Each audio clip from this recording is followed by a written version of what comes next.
영국에 그 유명한 신학자 한 분이 계시는데 그 이름은 존 스토트라고 하는 분이에요.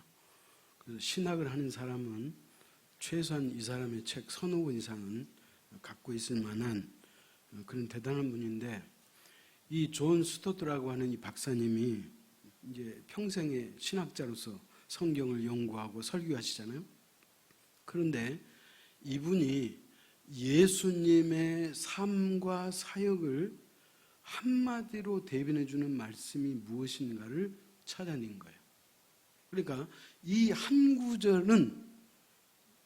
한 구절이 예수님이 어떤 분이라고 하는 것을 이야기할 수 있다는 거죠. 그게 오늘 우리가 읽었던 본문 말씀이에요. 인자가 온 것은 섬김을 받으려 함이 아니라 도리어 섬기려 하고 자기 목숨을 많은 사람들의 대속물로 주려 함이니라. 그렇게 말하는 거예요. 사실 우리가 생각해 봐도 예수님의 삶과 그분의 사역을 표현하는 그 어떤 성경 구절도 이 구절보다 더 뛰어난 구절이 없을 만큼 완벽한 구절이에요. 그래서 예수님의 삶은 어떤 삶이었다? 섬김의 삶이었다. 그리고 그분의 섬김의 삶은 어떤 섬김이냐? 자신의 생명을 저와 여러분을 위해서 기꺼이 희생시키셨다. 이것이 오늘 본문이 우리에게 주는 교훈이라는 거예요. 자, 그런데 미국의 유명한 신경의학자인 스카펙이라고 하는 의사가 있는데, 이분도 상담을 공부한 사람은 이분의 책을 다 갖고 있어요. 이분의 그 대표적인 책이 뭐냐면 이런 거예요. 아직도 가야 할 길, 거짓의 사람들, 이런 책인데, 이 사람은 신경의학자고 그 다음에 또 교수이면서 또 상담 심리를 연구했던 사람이에요. 근데 이 사람은 특이하게도 어떻게 해서 예수를 믿었느냐? 우리처럼 누군가의 전도를 받아서 또 누군가로부터 인도를 받아서 예수를 믿은 게 아니고, 자기가 세상에 있는 종교를 연구하다가 기독교의 탁월함을 발견하고 예수 그리스도만이 나의 온전한 신이겠다, 그렇게 생각하고 예수님을 영접한 사람이에요. 그렇다면 이 의사이면서 박사이신 이분이 도대체 예수님의 뭐 때문에 예수님이 나의 구주인 것을 그가 깨닫고 영접했느냐? 그의 그 이론의함이 이런 거예요. 제가 한번 읽어볼게요. 이 세상의 종교들이 주장하는 신들 가운데 자신을 믿는 사람을 친히 섬기는 신은 없었다. 더군다나 자신을 믿는 사람들을 위해서 생명을 내어주고 희생한 신은 더더욱 없었다. 그런데 오직 예수 그리스도만이 자신을 믿는 사람들을 위해서 희생하신 하나님이시기에 나는 이분을 나의 구주로 영접하게 되었다. 이게 스카펙이라고 하는 이 박사가 자신의 신앙 고백이에요. 사랑하는 성도 여러분, 보십시오. 세상에 어떤 신이 자기를 믿는 자를 섬기는 신이 어디가 있겠으며, 더더군다나 자기를 믿는 자를 위해서 당신의 생명을 내놓은 신이 어디에 있겠느냐? 있다 없다? 없다. 그래서 이 스카펙이라는 이분은 예수 그리스도만이 온전한 신이고 나의 구주인 것을 내가 고백할 수 있겠다. 그래서 영접했다는 거예요. 여러분, 우리가 믿는 하나님은 이렇게 위대한, 우리가 믿는 하나님은 신사적이에요. 여러분, 기독교 말고 세상의 모든 종교는요, 우상을 만든 우상. 얼마 전에 태국에 관한 다큐멘터리를 봤는데, 태국에 와상이 있더라고요. 와상. 부처가 누워있는 와상인데 황금으로 덧칠을 해놨는데 길이가 9m인가 되고 이 넓이가 5m인가 돼요. 어마어마해요. 여러분, 중국에도 산 위에다가 거대한 불상을 세워놨잖아요. 뭐 우리나라도 마찬가지고. 근데 하나님은 하늘에 있는 형상이나 땅에 있는 형상이나 심지어 바닷속의 어떤 형상이라도 그게 하나님이라고 만들어라 만들지 말라. 만들지 말라. 여러분, 그게 우리가 믿는 하나님인 것을 믿으시기 바랍니다. 그렇기 때문에 자신을 믿는 사람들 위해서 죽어주신 분은 오직 예수 그리스도밖에 없어요. 이분이 유일해요. 그렇기 때문에 우리가 이분을 나의 구원자로, 나의 구주로 영접하고 있는 거 아니겠어요? 요즘에는 컴퓨터 없으면 살 수 없잖아요. 그죠? 또 뭐 컴퓨터는 놔두고 이제 핸드폰이 없으면 살 수 없는 시대가 왔어요. 근데 핸드폰은 산맥이 두 산맥이에요. 하나는 애플이 만드는 핸드폰, 아이폰이 있고 또 한 가지는 안드로이폰이라 그러죠. 그쪽 이 양대 산맥에 핸드폰이 있는 거예요. 근데 애플을 창업했던 창업자가 스티브 잡스라는 분이에요. 이 사람이 56세로 세상을 떠났어요. 이 사람은 어떤 사람이냐? 세상을 혁신적으로 바꾼 사람이에요. 예수 그리스도가 이 땅에 오시기 전을 비시라 그러고 예수 그리스도가 이 땅에 오신 이유를 에이드라 그런다 그랬잖아요. 그러니까 역사를 양쪽으로 나누는 그 기준점이 누구냐? 예수 그리스도예요. 그런데 이 스티브 잡스는 이 세상을 혁신적으로 바꾸는 사람 중에 하나라는 거예요. 그러니까 인류 역사에 이 스티브 잡스도 기억할 만한 사람 정도는 된다 그런 말이에요. 근데 이 사람이 애플이라고 하는 기업을 창업을 했어요. 근데 뭐 첫술에 배부르겠어요? 근데 이 기업을 창업해가지고 이 기업이 상당히 어려움이 있었어요. 그래서 어떻게 하면 자기가 창업한 이 애플이라고 하는 이 회사를 키울 수 있을까라고 맨날 며칠 고민을 하다가 우리 기업을 일으킬 만한 인재 하나를 발견한 거예요. 근데 이 사람이 누구냐? 코카콜라 반대가 뭐죠? 응?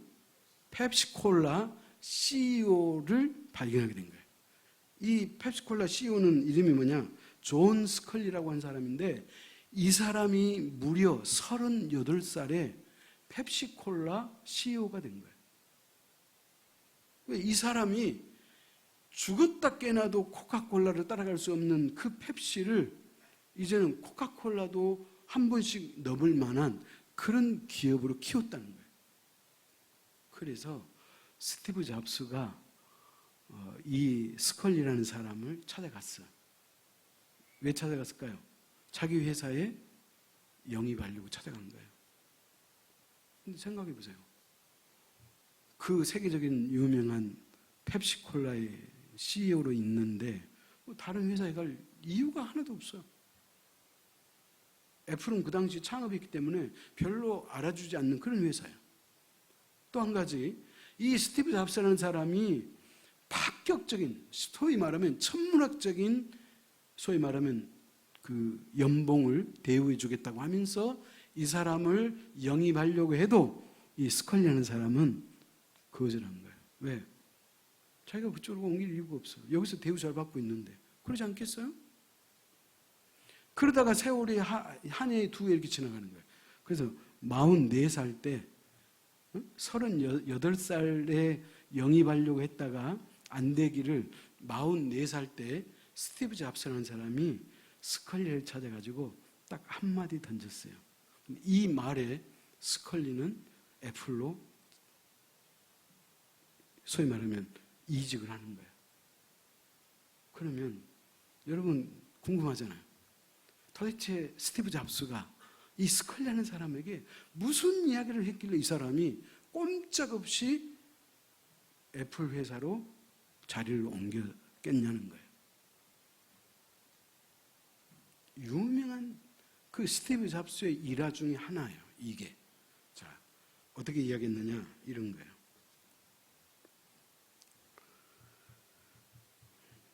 스티브 잡스가 이 스컬리라는 사람에게 뭐라고 얘기했느냐?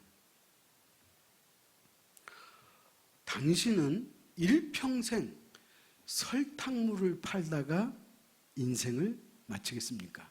아니면 나와 함께 세상을 혁신하고 바꾸는 일에 당신의 생애를 투자하겠습니까? 그런 거예요. 그러니까 스컬리라는 사람이 이 얘기를 듣고 자리를 옮겼다는 거예요. 생각해 보세요. 펩시콜라라고 하는 설탕물을 평생 팔며 살다가 인생을 마치겠습니까? 아니면 세상을 혁신으로 바꾸는 일에 자신의 인생을 던지고 투자해서 보람된 인생을 사시겠습니까? 이렇게 말했더니 스컬리가 두말하지 않고 애플로 자리를 옮겼다고 하는 그런 얘기예요. 사랑하는 성도 여러분, 그렇다면 저는 오늘 이 스티브 잡스가 스컬리라는 사람에게 했던 이 말을 대입해서 저는 여러분한테 질문을 드리고 싶어요. 뭐라고 제가 여러분한테 질문을 드리고 싶으냐? 이런 거예요. 여러분은 앞으로 남은 인생을 지금까지 살아온 그렇고 그런 방식으로 적당히 살다가 세상을 떠나겠습니까? 아니면 예수 그리스도를 부여잡고 그분의 말씀대로 자신의 인생을 한번 던져보시겠습니까? 여러분은 어떻게 살고 싶으세요? 그렇고 그렇게 살아왔던 그 삶을 그냥 유지하고 그래서 세월 보내다가 주님 품으로 가시겠어요? 아니면 보람되고 의미 있고 정말로 하나님이 기억하실 만한, 내가 하나님 앞에 섰을 때 결코 부끄럽지 않는 그런 삶을 살다가 가겠느냐? 그런 질문을 제가 오늘 여러분에게 드리고 싶다, 그런 말. 마음속으로 생각했어요? 그렇다면 이 스컬리라는 사람이 그 말을 듣고 자기가 이직을 했던 것처럼 예수 그리스도는 이 땅에 그분이 오셔가지고 33살에 이 땅을 떠났어요. 근데 33년 동안 예수 그리스도가 사역한 게 아니에요. 30년은 사생이에요. 사적인 생활로 살았어요. 30살까지는. 그런데 마지막 3년 동안 예수 그리스도는 공생애를 살았다는 거예요. 그렇다면 예수님의 그 짧은 3년이라고 하는 그 세월이 어떻게 세상을 바꿀 수 있었느냐는 거예요. 어떻게 예수 그리스도는 그 짧은 기간 동안에 그렇게 수많은 일들을 감당하셨냐는 거예요. 그 이유가 뭘까요? 그것은 다름 아닌 예수 그리스도는 자신이 이 땅에 오신 사명을 이미 알았고 그 사명대로 살았기 때문이다, 그런 말. 그렇다면 오늘 저와 여러분도 사명이 있어요. 이 땅에 태어난 사람 치고 사명이 없는 사람 한 사람도 없어요. 그렇다면 여러분 스스로에게 질문을 던지십시오. 나의 사명은 무엇일까?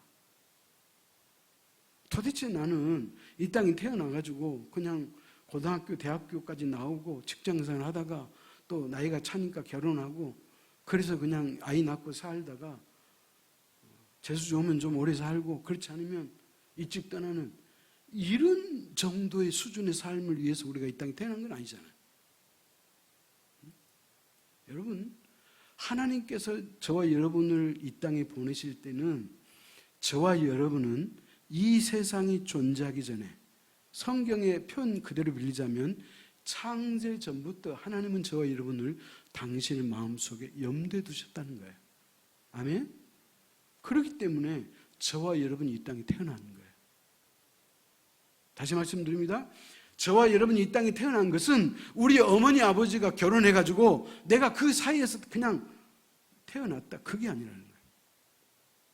하나님이 저와 여러분을 설계하시고 저와 여러분을 이 땅에 보낼 때 누구의 슬하에 보낼 것인가를 하나님이 생각하시고 우리 부모의 슬하에서 태어나게 하시고 이 땅에는 세계 여러 나라가 240개 이상 되는 나라가 있는데 그 가운데서도 대한민국에서도 북쪽이 아닌 남쪽에 태어나게 하신 거기에는 하나님의 분명한 이유가 있었다 그런 말이에요. 그렇다면 그 이유가 뭐냐는 거예요. 하나님이 왜 나를 이 땅에 태어나게 하셨냐는 거예요.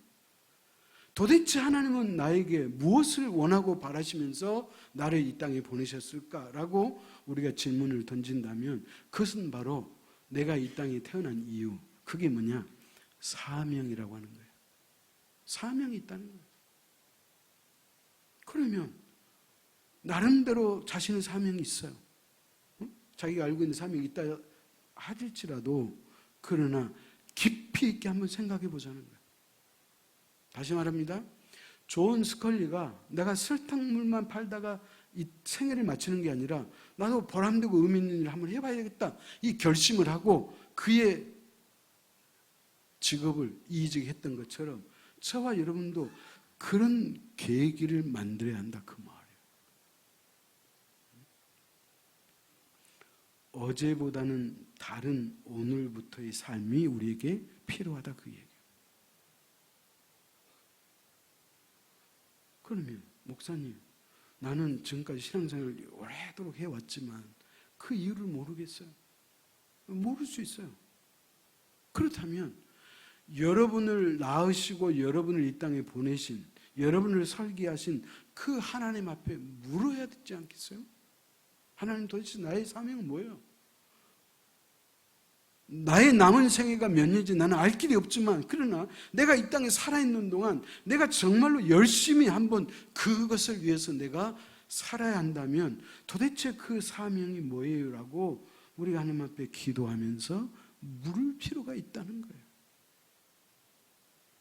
그뿐만 아니라 하나님은 당신이 우리에게 하시고 싶은 모든 말씀을 이미 성경을 통해서 계시했어요. 그렇다면 우리가 성경을 읽어보자는 거예요. 하나님, 나는 어떻게 살아야 할까요? 내가 예수 그리스도를 믿고 하나님의 자녀가 된 것은 정말로 감사합니다. 나는 축복받은 인생입니다. 그렇다면 내가 이 받은 은혜를 내가 하나님 앞에 어떤 방식으로 내가 되갚을 수가 있을까요? 라고 여러분이 질문하면 하나님은 반드시 응답해 주심을 믿으시기 바랍니다. 하나님은 여러분의 가슴을 애타게 하잖아요. 여러분이 진심을 다해서 하나님 앞에 기도하고 물으면 하나님께서 여러분의 사명을 알려주신다 이 말이에요. 그렇기 때문에 많은 기독교사에 쓰임받았던 모든 인물들은 다 자신의 사명을 발견했기 때문에 그 사명을 감당했고 그래서 하나님 앞에는 존귀한 자요 또 세상 앞에서는 훌륭한 인물로 살아왔다 그런 말이에요.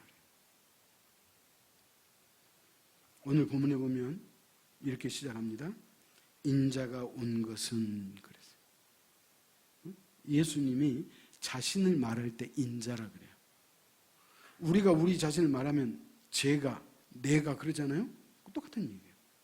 인자가 온 것은 그 말은 내가 이 땅에 온 이유는 이 말은 다른 말로 말하면 나의 사명은 이러이러한 것이야. 그렇게 주님이 말씀하셨다는 거예요. 그렇기 때문에 그 주님의 사명 그대로 주님은 살으셨다. 그렇게 말하는 거예요. 여러분, 우리 교회가 2006년도 3월 4일 날 창립 예배를 드렸어요. 쉽게 말하면 이 땅에 존재하지 않았던 제자들 교회가 2006년 3월 4일 날 이 고창 땅에 태어났어요. 창립을 했다는 거예요. 그러면 3월 3일까지는 없던 교회가 3월 4일 날 탄생한 거예요. 그런데 하나님께서는 이 제달교회를 개척하게 하시려고 그 전으로 거슬러 올라가서 부족한 이 나라고 하는 이 존재에게 하나님이 계속해서 푸시업을 하시는 거예요. 개척하라고 하나님께서 나를 계속 밀어 제끼는 거예요. 그래서 제가 여러분한테 수도 없이 이야기했잖아요. 어느 날 기도하러 갔더니 개척의 마음을 주시더니 그 마음이 손톱만 하더니 또 그 다음 날은 주먹만 하더니 그 다음 날은 바위덩어리만 하더니 그 다음 날은 감당할 수가 없었다고. 그래서 내가 하나님 앞에 기도했어요. 하나님, 내가 개척하고 싶은 그 열망과 열정과 그 뜨거움만으로는 내가 개척할 수 없습니다. 하나님이 나에게 제가 기도할 테니 그 40일 작전 기도 동안에 나에게 응답해 주십시오. 그래서 40일 작전 기도하고 3일 남겨놓고 하나님께서 그 가운데 3가지 기도 제목인데 그 가운데 딱 하나를 응답해 줬어. 그리고 나서 또 그 이후에 하나님께서 나에게 구체적인 사인을 주셔가지고 제가 우리 교회를 개척한 거예요. 제가 왜 이런 말씀을 드리려고 하냐면 하나님께서는 우리로 하여금 기도케 하시고 그 기도를 통해서 응답해 주신다는 거예요. 아멘? 그렇기 때문에 여러분의 인생, 남은 인생이 얼마 남지 않았다 할지라도 그 남은 생애 동안 내가 보람되고 의미 있고 하나님 앞에 서는 날 부끄럽지 않는 인생이 되려면 그 사명을 발견해야 된다. 그런 말이에요. 그래서 하나님이 저로 하여금 개척의 마음과 개척의 확신을 주시고 그리고 여러분이 볼 때 우편에 있는 우리 제할교회 사명선언문 창립 7대 비전 153 프로젝트를 하나님이 저에게 구체적으로 감동 주셔가지고 그래서 이것을 근거로 해서 우리 교회가 창립됐다는 거예요. 그렇다면 자 사명선언문 하나만 읽으십시다. 같이 시작. 우리 제자교회는 다음 세대를 양육하여 세계 모든 민족으로 제자 삼는 선교 공동체입니다. 이게 사명이에요. 그렇기 때문에 이 사명이 우리를 이끌어가는 거예요. 그래서 이것을 이루기 위해서는 7대 비전이 필요했고 그 다음에 153 프로젝트도 필요했다. 그런 말이에요. 그렇기 때문에 사랑하는 성도 여러분, 기업이든 교회든 개인이든 뭐가 있어야 돼요? 사명 선언문이 있어야 돼. 사명이 있어야 돼. 그 사명이 있을 때 우리의 인생은 그 사명이 우리 인생을 이끌어가게 되는 줄 믿으시기 바랍니다. 그렇기 때문에 사명을 알고 있느냐 모르고 있느냐가 여러분의 인생을 천차만별로 나눌 수 있다. 그런 말이에요. 그렇다면 오늘 예수님의 구체적인 사명이 뭐라 그랬어요? 인자가 온 것은 나의 사명은 이런 말이라고 그랬죠? 섬김을 받으려 함이 아니라 도리어 섬기려고 하고 세상에 하나님이 인간의 육체를 입고 사람의 모양으로 이 땅에 오셨는데 그분이 우리에게 애헴하면서 우리에게 섬김을 받으려고 오신 게 아니고 그 주님이 우리에게 뭐예요? 섬기려고 오셨다는 거예요. 그리고 한술 더 나아가서 뭐라 그래요? 자기 목숨을 많은 사람의 대속물로 주려 함이니라. 그렇기 때문에 예수님의 사명은 하나는 섬김이고 하나는 뭐냐? 자신의 생명을 주심으로 우리를 구원하시는 것이 예수 그리스도의 사명이었다. 그래서 이미 예수님이 십자가에서 운명하실 때 뭐라 그래요? 다 이루었다 그랬잖아요. 무슨 얘기예요? 누구든지 예수 그리스도를 믿으면 그 사람이 구원받는 그 일을 내가 십자가의 죽음을 통해서 다 이루었다. 그런 말이에요. 아멘? 그렇기 때문에 더 이상 예수 그리스도 말고 구주가 필요해요? 안 해요? 필요하잖아요. 오직 예수 그리스도. 나의 유일한 구원자는 오직 예수 그리스도예요. 제가 새벽마다 기도하는 기도 내용 가운데 이런 게 있어요. 하나님, 내가 인생을 살아가는 데 있어서 나의 노력과 나의 지식과 나의 경험으로 내가 이 땅을 살아가는 것이 아니고 하나님이 나에게 부어주시는 은혜로 내가 사는 줄 믿습니다. 그리고 하나님이 나에게 셀 수 없는 수많은 은혜를 주셨는데 그 중에 최고의 은혜는 예수 그리스도의 십자가의 은혜입니다. 그러므로 오직 나는 예수 그리스도만이 나의 유일한 구주이심을 나는 확실히 믿습니다. 이것이 매일 아침마다 제가 하나님 앞에 드리는 신앙 고백이에요. 예수만이 나의 유일한 구원자라는 거예요. 그런데 예수 그리스도가 이 땅에 오셔가지고 그 구원의 사명을 완성하셨고 완수하셨음을 믿으시기 바랍니다. 그래서 예수 그리스도가 인류를 구원하셨다, 그렇게 말하는 거예요. 그 다음에 예수님이 이 땅에 3년 동안 공생을 사시면서 당신의 사명이 섬김이라고 했는데, 그 섬김을 또 대표적으로 보여준 한 장면이 있는데, 그게 뭐냐? 요한복음 13장에 나와 있는 최후의 만찬이에요. 여러분, 예수님께서 잡히셔서 십자가에 죽으신 날이 무슨 날이에요? 성금요일이에요. 그래서 고난주간 금요일을 성금요일이라고 불러요. 그런데 예수님은 이 성금요일날 십자가에 죽으시기 전에 전날 목요일 밤에 제자들과 마지막 만찬하시려고 모였어요. 예수님과 12제자가 함께 모였다, 그 말이에요. 자, 그러면 유대인의 관습에 의하면 그렇게 한 집에 손님들이 많이 모이면 반드시 거기는 누가 있어야 되냐면 종이 있어요. 종이. 그러면 그 종은 손님들을 어떻게 소위 말하면 섬기게 돼 있느냐? 모든 손님들의 발을 씻겨줘야 돼요. 이게 그 당시 유대인의 관습이었어요.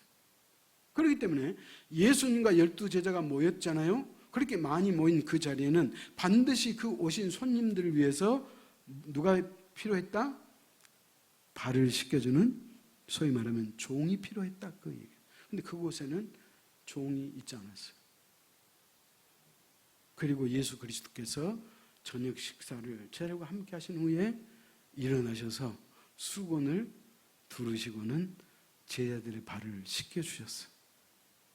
이게 예수 그리스도가 이 땅에 오신 당신의 사명이 섬김이라고 그랬잖아요. 그래서 그 섬김을 우리에게 구체적으로 보여준 섬김의 실천 자리가 바로 목요일 최후의 만찬날이었다, 그렇게 말하는 거예요. 그러면서 예수님이 제자들의 발을 씻겨주시면서 이렇게 말씀하셨어요. 찾아갑시다. 요한복음 13장 14절 15절.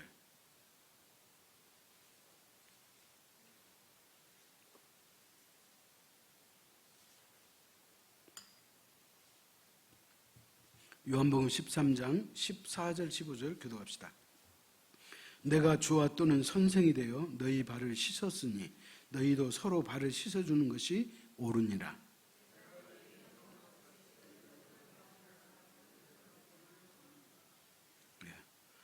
자, 오늘 예수님이 발을 씻기시면서 제자들에게 당부하신 말씀이에요. 내가 너희의 구원자인 그리스도 주이면서 선생으로서 내가 너희 발을 씻겼다. 그러니까 내가 너희들의 발을 씻긴 것처럼 너희도 나처럼 다른 사람의 발을 씻기는 그런 섬김의 삶을 살아야 하느니라. 내가 본을 보였느니라. 그렇게 말씀하셨다는 거예요. 아멘?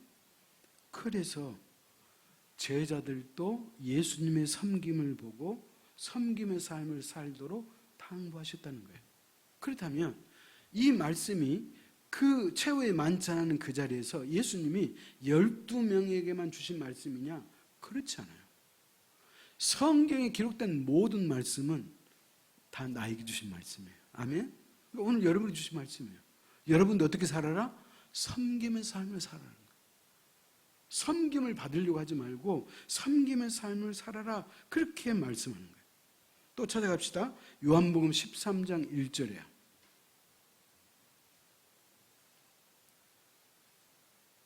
같이 읽습니다. 유월절 전에 예수께서 자기가 세상을 떠나 아버지께로 돌아가실 때가 이른 줄 아시고 세상에 있는 자기 사람들을 사랑하시되 끝까지 사랑하시니라. 자, 예수님의 사랑은 어떤 사랑? 끝까지 사랑해요. 여러분, 끝까지 사랑. 우리가 이 땅에 사는 동안에도 예수께서 우리를 사랑하시고 우리를 품어주시고 우리를 위해서 하나님 보좌 우편에서 중보기도 하시고 지금도. 그리고 우리가 이 땅을 떠나면 새하늘과 새 땅인 새로운 세상에 거기에서 우리 주님과 함께 영원히 함께 살 거잖아요. 그렇기 때문에 주님의 사랑은 끝까지 사랑이에요. 그러므로 우리 역시도 누군가를 섬기고 사랑할 때 우리 역시도 그렇게 사랑해야 된다고 주님이 말씀하고 있는 거예요. 성 어거스틴은 이런 말을 했어요. 사람들이 크고자 하는 의욕은 있으나 그 높아지는 길은 알지 못한다. 사람들이 남들보다 뛰어나고 높은 자리에 있고 싶고 많은 사람에게 우러러보고 존경을 받고 싶어 하지만 그러나 실제로 그렇게 되는 법을 사람들은 알지 못한다. 옥스틴이 그렇게 말했어요. 왜 그래요? 섬기면 누구든지 섬김의 삶을 살면 그 사람이 높아지게 되고 많은 사람이 그 사람을 존경하게 되고 우러러본다는 거예요.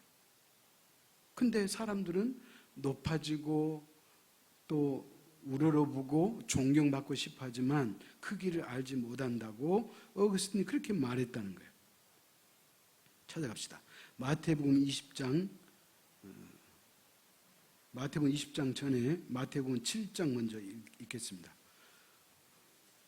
마태복음 7장 12절 같이 읽습니다. 그러므로 무엇이든지 남에게 대접을 받고자 하는 대로 너희도 남을 대접하라. 이것이 율법이요 선지자니라. 여러분, 이 말씀이 무슨 말씀인지 아시죠? 신약 성경의 황금률이에요. 황금률. 예수 그리스도가 말씀하신 어록 가운데 황금을 입힐 만큼 귀한 말씀이 마태복음 7장 12절이다. 그래서 학자들이 명칭을 황금률 그렇게 명칭을 달아놨어. 자, 여기에 뭐라 그래요? 그러므로 무엇이든지 남에게 대접을 받고자 하는 그대로 너희도 남을 대접하라. 그런 거예요. 여러분, 이게 예수님이 우리에게 주신 말씀이에요. 자, 또 한 군데 마태복음 20장 26절 27절에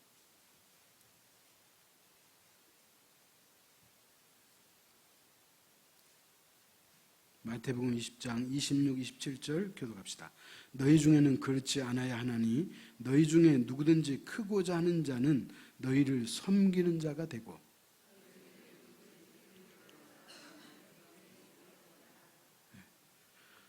높아지고 크고자 하는 자는 섬기는 자가 되는 거예요.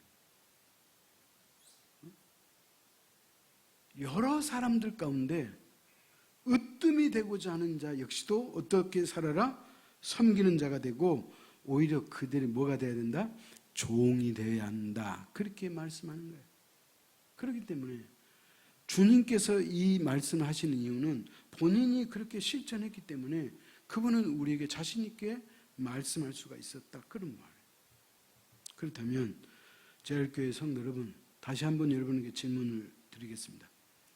지금까지 살아오신 방법으로 그럭저럭 살다가 세상을 뜨시겠습니까? 아니면 아무리 힘들고 어려울지라도 주님이 우리에게 주신 그 말씀대로 순종하시면서 또 누군가를 섬기면서 사시겠습니까? 그 선택은 여러분에게 달려있어요. 제가 어린 시절에 스쳐 지나갔듯 읽었던 한 구절이 생각나요. 성경이 아니고. 이것은 내가 어디 메모장에 메모해 놓은 것도 아니고 내 머릿속에 딱 박혀 있는 얘기예요. 그게 뭐냐? 이런 글이에요. 내가 이 세상에 와서 다리를 다친 참새를 치료해 줘서 그 참새가 자유롭게 날아갔다면 내가 이 세상에 온 충분한 이유가 될 수 있겠다. 이런 글이에요.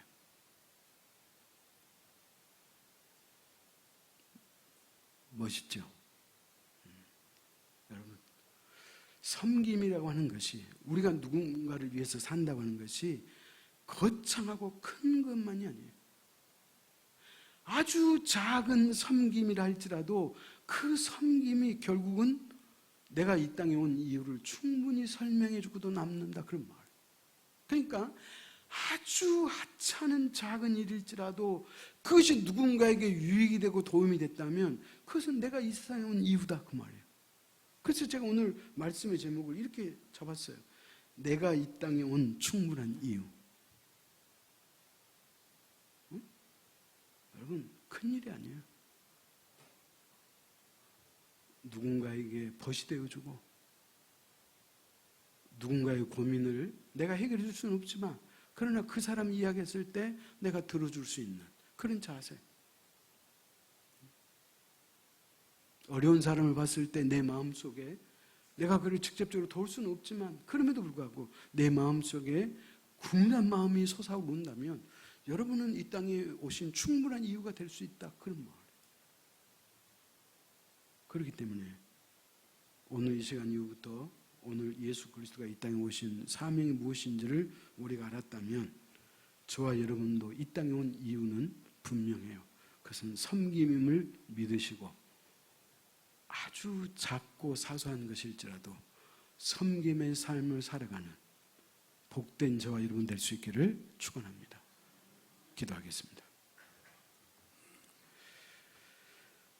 하나님 아버지, 오늘도 하나님의 말씀을 통해서 우리의 가슴을 치게 하시고 또 이 말씀이 와닿게 하시니 그 은혜를 진심으로 감사합니다.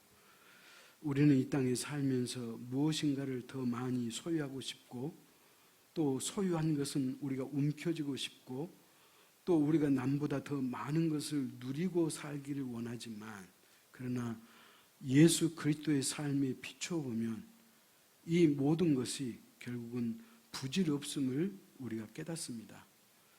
주님이 이 땅에 오신 분명한 사명이 있었던 것처럼 우리에게도 분명한 사명이 있었을 것이고 주님이 이 땅에 오신 사명이 섬김이라면 우리 역시도 물어볼 것도 없이 섬김의 삶인 것을 깨닫게 하시니 진심으로 감사합니다.